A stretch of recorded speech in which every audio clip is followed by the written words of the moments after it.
Subscribe कीजिए हमारे channel को और बेल आइकॉन को दबाइए हमारी लेटेस्ट वीडियो सबसे पहले देखने के लिए।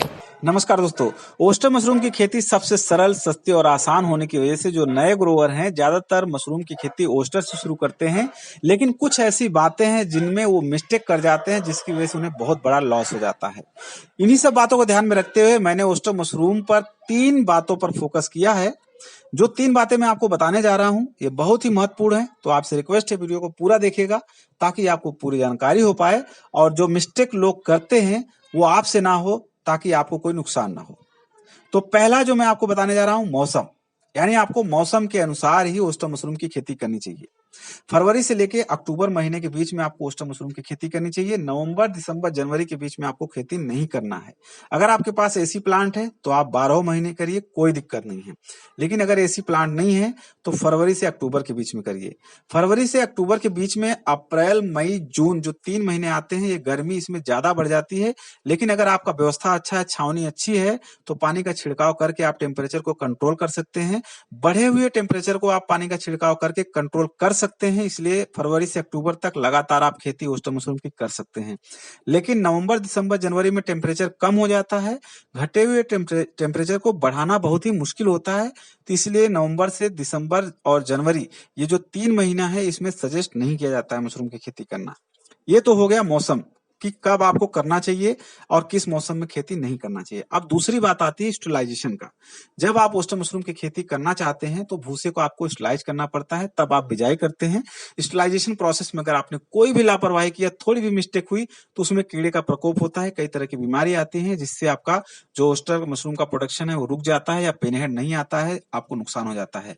अच्छा, कई बार क्या होता है कि आप स्टरलाइजेशन भूसे का तो बहुत अच्छा कर लेते हैं, लेकिन जहां आप बैग रखते हैं, कमरे का स्टरलाइजेशन नहीं करते हैं, उसकी वजह से भी दिक्कत आता है। चूंकि कमरे में बीमारी पहले से पड़ी होती है तो उससे भी आपको नुकसान होता है। तो आप इसका विशेष तौर से ध्यान रखिएगा कि अगर आपने भूसे का स्टरलाइजेशन कर लिया तो बैग जहां आप रखने जा रहे हैं उसको भी 48 घंटे पहले स्टरलाइजेशन कर लीजिए, ताकि आपके कमरे में किसी भी प्रकार की बीमारी ना हो और आपके बैग में कोई जो है बीमारी ना लगे और प्रोडक्शन अच्छा आए। 2 बातें हो गई। अब तीसरा सबसे महत्वपूर्ण बात मैं आपको बताने जा रहा हूं, जो आपको प्रोडक्शन लेते समय हमेशा ध्यान रखना होता है और डेली ध्यान रखना होता है।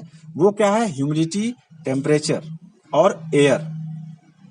जी हाँ, ह्यूमिडिटी, टेम्परेचर और एयर, ये 3 ऐसी चीजें हैं जिसका ध्यान न देने की वजह से आपके पिनहेड सूखने लगते हैं, या पहली तोड़ाई के बाद दूसरी जो है प्रोडक्शन नहीं आती है, या आती भी है तो सूख जाती है। उसका रीजन यही होता है, टेम्परेचर, ह्यूमिडिटी आप सही तरीके से कंट्रोल नहीं कर पा रहे हैं। कई बार मेरे चैनल पे सवाल भी आते हैं कि पिनहेड के बाद जो है मशरूम सूख रहा है, या पहली तोड़ाई के बाद मशरूम थोड़ा सा आया तभी सूखने लगा, या मशरूम का प्रोडक्शन ही नहीं हो रहा है। उसका रीजन होता है कि टेम्परेचर, ह्यूमिडिटी आप सही तरीके से कंट्रोल नहीं कर पा रहे हैं।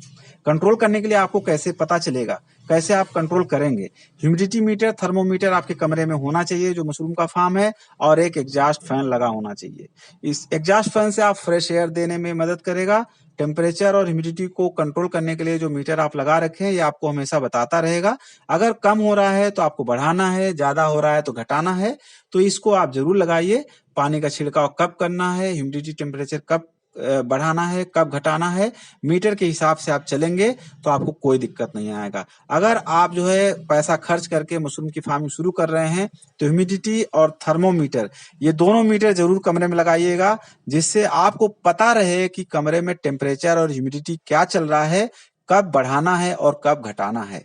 इन 3 बातों को जो मैंने बताया इस वीडियो में, अगर आप विशेष तौर से ध्यान में रखें तो आपको कभी भी मशरूम में लॉस नहीं होगा। बाकी जो चीजें हैं, बहुत सारी और भी बातें हैं, उसको मैं नहीं दोहराना चाहता इस वीडियो में। इसके पहले मैं वीडियो में बता चुका हूं, वो बेसिक चीजें हैं जिसको ध्यान में रखना चाहिए। सब कुछ करने के बाद ये जो 3 बातें मैंने बताया, ज्यादातर लोग इसमें लापरवाही कर जाते हैं, जिसकी वजह से लोगों को नुकसान होता है।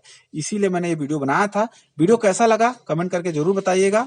आज के लिए फिलहाल इतना ही। आने वाले वीडियो में कुछ नई जानकारी साथ आएंगे, तब तक के लिए थैंक यू सो मच।